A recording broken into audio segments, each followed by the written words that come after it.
ಸಡನ್ನಾಗಿ ನಾನು ಹುಟ್ಟಿದ್ದು ತಿರುಪತಿಗೆ. ನನ್ನ ತಿರುಪತಿ ಜರ್ನಿ ಹೇಗಿತ್ತು ಅಂತ ನಾನು ನಿಮಗಿಲ್ಲಿ ತಿಳಿಸ್ಕೊಡ್ತೀನಿ. ತಿರುಪತಿಯಿಂದ ತಿರುಮಲ ರೀಚ್ ಆಗೋಕ್ಕೆ ನಮಗೆ 2 ದಾರಿ ಇದೆ. ಒಂದು ಅಲಿಪಿರಿ ಹಾಗೂ ಶ್ರೀವಾರಿ ಮೆಟ್ಲು. ಅದರಲ್ಲಿ ನಾವು ಚೂಸ್ ಮಾಡಿದ್ದು ಶ್ರೀವಾರಿ ಮೆಟ್ಲನ್ನು. ಮೆಜಾರಿಟಿ ಪೀಪಲ್ ಎಲ್ಲರೂ ಚೂಸ್ ಮಾಡೋದು ಅಲಿಪಿರಿ ಮೆಟ್ಲನ್ನೇ. ಮೆಟ್ಲು ನಂಬರ್ನ ಕಂಪೇರ್ ಮಾಡಿದ್ರೆ ಅಲಿಪಿರಿಗಿಂತ ಶ್ರೀವಾರಿ ಸ್ಟೆಪ್ಸೇ ಕಮ್ಮಿ ಇರೋದು. ಆದರೆ ಡಿಫಿಕಲ್ಟಿ ಲೆವೆಲ್ ನೋಡೋಕ್ಕೋದ್ರೆ ಶ್ರೀವಾರಿ ಸ್ಟೆಪ್ಸೇ ತುಂಬ ಡಿಫಿಕಲ್ಟ್. ಇದರಲ್ಲಿ ಓವರಾಲ್ 2388 ಸ್ಟೆಪ್ಸ್ಗಳಿದೆ. But comparatively this is too difficult. 1000 ಸ್ಟೆಪ್ಸ್ನ ಕಂಪ್ಲೀಟ್ ಮಾಡಿದ್ಮೇಲೆ ನಮಗೆ ಒಳ್ಳೊಳ್ಳೆ ವ್ಯೂಸ್ ಕೂಡ ಸಿಗುತ್ತೆ. ಅದರಲ್ಲೂ ನೀವು ಅರ್ಲಿ ಮಾರ್ನಿಂಗ್ ಸ್ಟೆಪ್ಸ್ನ ಹತ್ತಿದ್ರೆ ತುಂಬ ಚೆನ್ನಾಗಿರೋ ವ್ಯೂಸ್ನ ನೀವಿಲ್ಲಿ ಕಾಣ್ಬೋದು. ಹಾಗೆ ವಿಡಿಯೋ ಎಂಡಲ್ಲಿ ನಿಮಗೆ ಒಂದು ಅದ್ಭುತವಾಗಿರೋ ದೃಶ್ಯನ ನಾನು ನಿಮ್ಗೆ ತೋರಿಸ್ತೀನಿ. ಶ್ರೀವಾರಿ ಮೆಟ್ಲನ್ನು ಸ್ವತಃ ಶ್ರೀ ವೆಂಕಟೇಶ್ವರ ಸ್ವಾಮಿನೇ ನಡೆದು ಬಂದ ದಾರಿ ಅಂತ ಕೂಡ ಪ್ರತೀತಿ ಇದೆ. ಸೊ ಫೈನಲಿ ನಾವು ಕಂಪ್ಲೀಟ್ ಮಾಡಿದ್ವಿ 2388 ಶ್ರೀವಾರಿ ಮೆಟ್ಲನ್ನು. ಇಲ್ಲಿಗೆ ಅರೌಂಡ್ ನಾವು ತಗೊಂಡಿದ್ದಂಥ ಸಮಯ ಬಂದು 1.5 ಗಂಟೆ. 6 ಗಂಟೆಗೆ ಶುರು ಮಾಡಿ 7:30 ಅಷ್ಟರಲ್ಲೆಲ್ಲ ನಾವು ಈ ಸ್ಟೆಪ್ಸ್ನ ಕಂಪ್ಲೀಟ್ ಮಾಡಿದ್ವಿ. ಆಲ್ಮೋಸ್ಟ್ ಎಲ್ಲ ಸ್ಟೆಪ್ಸ್ ಕಂಪ್ಲೀಟ್ ಮಾಡಿದ ತಕ್ಷಣ ನಿಮಗೆ ಈ ರೀತಿ ಗೋಪುರ ಕಾಣುತ್ತೆ. ಇಲ್ಲಿಂದ ಸ್ವಲ್ಪ ರೈಟ್ಗೆ ಹೋಗಿ ನೋಡಿದ್ರೆ ನಿಮಗೊಂದು ಬ್ಯೂಟಿಫುಲ್ ವ್ಯೂ ಕಾಣುತ್ತೆ. ಈ ವ್ಯೂನ ಮಿಸ್ ಮಾಡ್ಕೊಳ್ಳೋಕ್ಕೆ ಹೋಗಬೇಡಿ. ಇದನ್ನು ನೀವು ಅರ್ಲಿ ಮಾರ್ನಿಂಗ್ ನೋಡ್ತಿದ್ರೆ ತುಂಬ ಚೆನ್ನಾಗಿ ಕಾಣುತ್ತೆ ಈ ವ್ಯೂ ನಿಮಗೆ.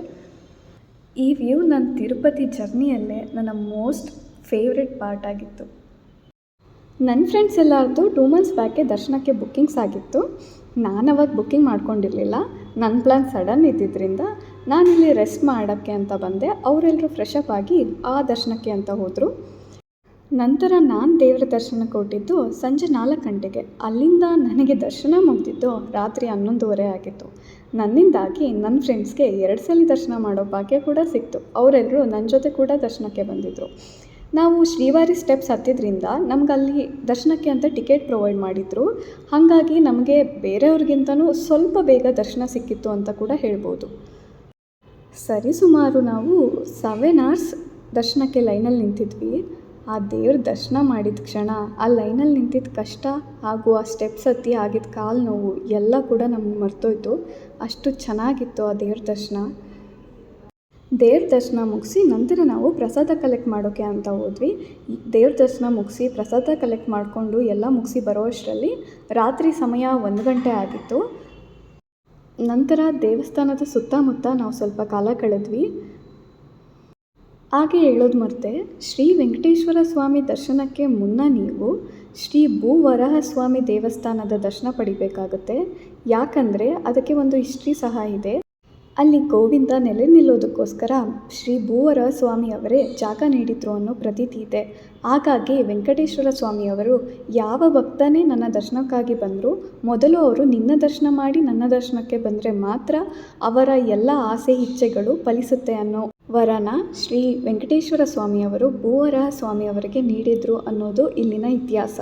ಹಾಗಾಗಿ ನಾವು ಸಹ ಭೂವರಾಹ ಸ್ವಾಮಿಯವರ ದರ್ಶನ ಮುಗಿಸಿನೇ ಶ್ರೀ ವೆಂಕಟೇಶ್ವರ ಸ್ವಾಮಿಯವರ ದರ್ಶನನ ಪಡ್ಕೊಂಡ್ವಿ.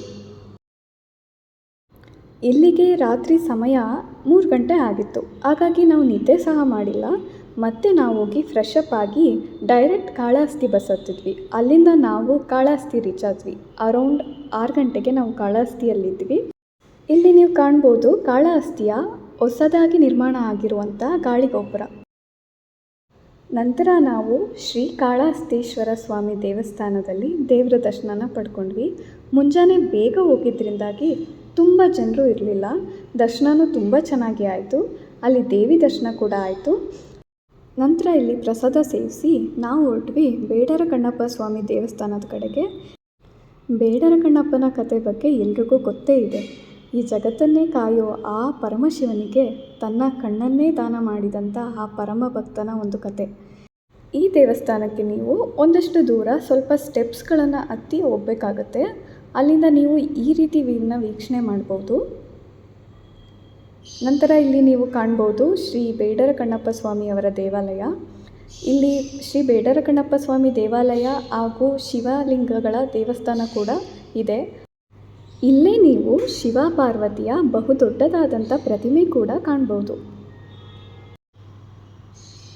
ಇಲ್ಲಿಗೆ ನಮ್ಮ ಶ್ರೀ ಕಾಳಹಸ್ತೇಶ್ವರ ಸ್ವಾಮಿ ದೇವಸ್ಥಾನದ ದರ್ಶನ ಪೂರ್ತಿಯಾಗಿ ಮುಗಿಯುತ್ತೆ. ನಾನು ನಿಮ್ಗೆ ಹೇಳ್ದಾಗೆ ಒಂದು ಅದ್ಭುತವಾಗಿರೋ ದೃಶ್ಯನ ನಿಮ್ಗೆ ಇಲ್ಲಿ ತೋರಿಸ್ತಾ ಇದ್ದೀನಿ. ಇಲ್ಲಿ ನೋಡಿ, ಶ್ರೀ ವೆಂಕಟೇಶ್ವರ ಸ್ವಾಮಿಯವರು ಮಲಗಿರೋ ರೀತಿ ಅವ್ರ ಮುಖ ನಿಮಗೆ ಇಲ್ಲಿ ಭಾಷೆ ಆಗುತ್ತೆ. ಈ ವಿಡಿಯೋ ಅಥವಾ ಫೋಟೋನ ನೀವು ಇನ್ಸ್ಟಾಗ್ರಾಮಲ್ಲಿ ವೈರಲ್ ಆಗಿತ್ತು, ಆವಾಗ ನೀವು ಅಬ್ಸರ್ವ್ ಮಾಡಿರ್ಬೋದು. ಅದನ್ನು ನಾನು ನಿಮಗೆ ಇಲ್ಲಿ ತೋರಿಸ್ತಾ ಇದ್ದೀನಿ. ಇಷ್ಟು ನನ್ನ ತಿರುಪತಿ ಸ್ವೀಟ್ ಸಮಾಚಾರ. Thank you.